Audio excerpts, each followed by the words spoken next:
much to the NaviFus and Genovate people for inviting me to come all the way from down under to Taipei to join you for this really important symposium on this really cutting edge emerging neuromodulation technology. It's been a great visit so far, and thank you for everyone's hospitality.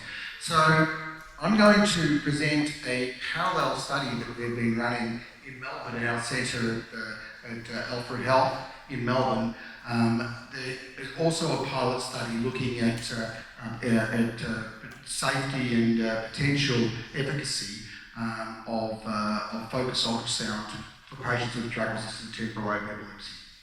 So this is the system that we've been using. It's the original, oldest version. I saw yesterday afternoon the most fabulous 1.01, I think, version, which we're very keen to try at some stage. But this is the 001 version that we've been using. And the rationale for our study was really encouraged by this initial study that Dr. Yu performed here and just told you about, which provided proof of concept in 6 patients who had stereo EEG implantation that focused ultrasound technology could modulate epileptic activity. So this trial, the GNIA 22001 study, is an open-label, non-randomised, single-arm pilot study to evaluate the safety and efficacy of multiple pulse focused ultrasound in patients with drug-resistant temporal lobe epilepsy. It's open-label, it's early phase 1B, 2A, so it's designed particularly with the primary objective of demonstrating safety, which is always the most important starting point in new technology. Is it safe and is it well tolerated?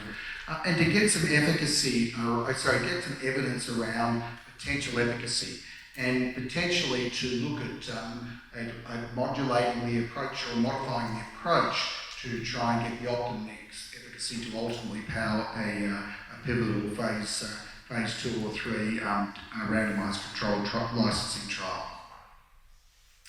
So the training design is divided into 2 cohorts. Each cohort is tasked to enrol 9 patients, of whom there is planned to be 6 evaluable patients with full 3-month follow-up data. In the first cohort, each trained patient will receive 4 FUS treatments 2 times per week over 2 weeks. Each of those treatments is delivered to one site on one or the other hippocampus, or both, but only one site. And the patients are then followed up for 3 months after that, and I'll show you the study schedule in a moment. If that all goes well, and following an evaluation by the Safety and Management Committee that it was safe, then the next cohort of 9 patients, for 6 evaluable patients, will look at receiving the same protocol but over 3 weeks, so they can receive 6 treatments in total. As the actual nature of the treatments, as I mentioned, is one site per hippocampus, and this will be really important when we compare potentially why there's differences in our efficacy results compared to that reported recently by the Harvard group.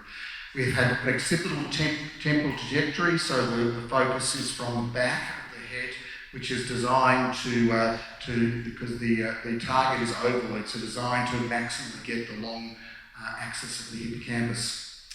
Scanning volume not exceeding 2.8 centimetres cubed per exposure unit, 10 minutes of treatment, and then 5 minutes between the treatment, and then another 10 minutes, and then another 5 minutes between the treatments. So each patient gets an exposure of 30 minutes of treatments per session.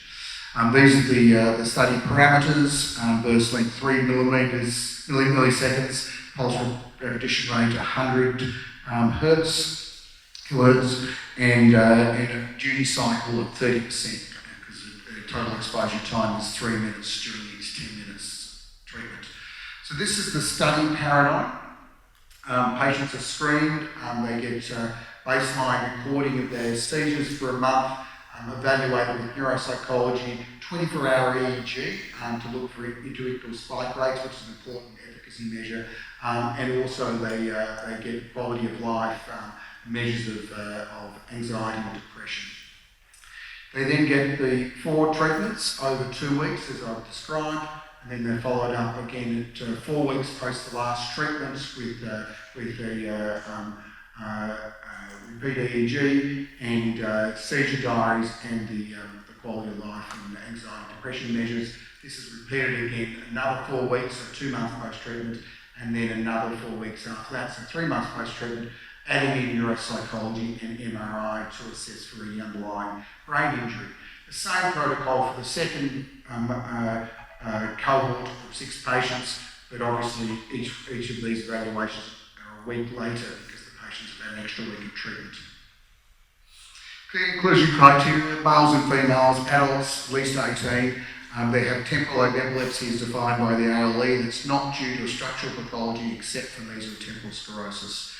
They must have at least 6 observable seizures over the 60-day baseline, each on a unique day.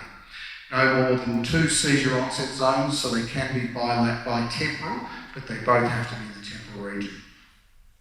And they have to have had on their 24-hour ambulatory EEG at least 6 interictal or ictal event discharges per 24 hours to ensure they have enough of those to actually decrease with the treatment as an efficacy measure. And their anti-seizure medication needs to remain stable during the treatment. So we've recruited 6 patients and 4 have so far been treated, and we have another 2 that are ready to be treated. There was actually one screen fail as well, so it's actually 7 patients recruited. This gives the characteristics of the 4 patients. The important point to point out is 3 of the 4 patients were bitemporal. One of the reasons for this is we have a very active epilepsy surgery program in our centre, the largest in the country, and many of the unilateral mesotemporal lobe epilepsy patients are actually good surgical candidates, and so we're proceeding too rapidly, wanting to proceed too rapidly with surgery, and which meant they didn't want to wait 5 months for this trial. As we've discussed with people over the last couple of days, that has changed now because we've just introduced LIT, laser interstitial thermotherapy, which you heard from Bob Fisher, and that's limited access, and we have a 12-month waiting list, so we now actually have a waiting list, a window where patients are waiting for LIT, that we might be able to enrol more of the unilateral temporal lobe epilepsy patients. In terms of safety, the good news is no serious adverse effects. And on the 14-week MRI scan, 12-week post-treatment, no evidence of brain injury on the MRI scanning, including diffusion rate of MRI. These are the adverse effects on the first 3 patients, and I'll show it on the 4th patient shortly. As you can see, the primary adverse effect is headache, as we saw with Dr. Yu's series. All patients had headache exacerbated by the treatment, which was, in most cases, mild to moderate and resolved within a few weeks of the treatment. The 4th patient actually did have more significant headache, but again it resolved relatively quickly following the treatment. He also had some exacerbation of his hypertension, which I think is secondary to his headache symptoms. So looking at efficacy variables, and up the top here we have the number of days with seizure, and down here we have seizures per month. And because one of our patients, patient number 1, had a really high seizure frequency, we've actually expanded this on this graph here so you can get a better resolution of the other 3 patient seizures. The 4th patient has only had recent treatments. We don't have that data to follow up yet. But I think you can see quite obviously that there's not a dramatic decrease in the seizure frequency. Some suggestion that maybe by month 2 follow up that there was a decrease in seizure frequency. I was very interested to see Dr. Yu's data showing a somewhat delayed effect on seizure frequency, so maybe a signal for us in that regard. When we look at the number of interictal spikes, discharges over a 24-hour period on the 24-hour ambulatory EEG, again, overall, no striking difference, but at least with 2 of the 3 patients who have been analysed, the 4th hasn't been analysed yet, there is a bit of a trend for over time for the number of spikes to go down. When we look at spikes over the temporal region, we see that same trend even in the first patient. We also measured quality of life, anxiety measures and depression measures, and so showed definitely no adverse effects on these. If anything, the patients trended to have some improvement in their quality of life. So not all that encouraging in terms of efficacy, reassuring in terms of safety. But I was very interested to see this paper that Dr. Yu also mentioned, that it's come out from the Yale group very recently in brain stimulation. Using a different focused ultrasound technology, they showed that 6 patients had a significant decrease in their seizure frequency, which was sustained over time. Of interest, they used a similar design. They had 6 sessions, 2 per week for 3 weeks. But what they did that was different from ours is that they targeted 3 different regions within the mesotemporal structures within the hippocampus, where we targeted only 1 region. And I do wonder whether that 1 region, which is relatively limited, was just not enough of the epileptic zone in terms of volume to have a significant effect.